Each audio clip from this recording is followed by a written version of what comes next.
Previous question പേപ്പറിൽ നിന്നും തെരഞ്ഞെടുത്ത 10 ചോദ്യങ്ങളാണ് ഇവിടെ കൊടുത്തിട്ടുള്ളത്. നമുക്ക് നോക്കാം. ഒന്നാമത്തെ ക്വസ്റ്റ്യൻ, താഴെ തന്നിരിക്കുന്നവയിൽ നിന്നും പൂജക ബഹുവചനത്തിന് ഉദാഹരണം കണ്ടെത്തി എഴുതുക.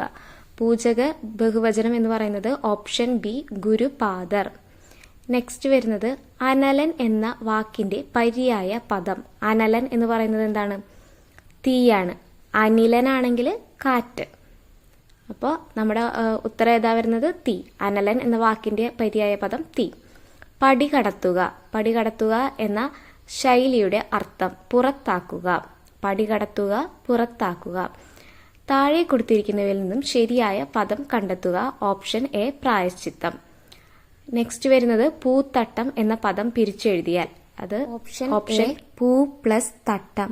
നെക്സ്റ്റ് വരുന്നത് പുല്ലിംഗ പദമല്ലാത്തത് കണ്ടെത്തി എഴുതുക. Option D Samarth. നെക്സ്റ്റ് വരുന്നത് ഒരു ശൈലിയാണ്. കൈയാടിയാലേ വായാടൂ എന്ന പഴഞ്ചൊല്ലിന്റെ അർത്ഥം അധ്വാനിച്ചാലേ ആഹാരത്തിന് വക കിട്ടൂ. ഓപ്ഷൻ ബി അധ്വാനിച്ചാലേ ആഹാരത്തിന് വക കിട്ടൂ. ആമയം എന്ന വാക്കിന്റെ വിപരീത പദം. ആമയത്തിന്റെ ഓപ്പോസിറ്റാണ് നിരാമയം. നെക്സ്റ്റ് വരുന്നത് തിരു പ്ലസ് ഓണം തിരുവോണം സന്ധി ഏത്? ഇവിടെ വാ ആഗമിക്കുകയാണ്. അപ്പോൾ ഇത് ആഗമ സന്ധിയാണ്. കാലദേശാദികൾക്ക് അനുയോജ്യമായ പരിഷ്കാരം വേണമെന്ന് ആഗ്രഹിക്കുന്നവൻ എന്ന് അർത്ഥം വരുന്ന പദം ഏത്? ഓപ്ഷൻ സി ഉൽപ്പതിഷ്ണു. ഓപ്ഷൻ സി ഉൽപ്പതിഷ്ണു. Thank U.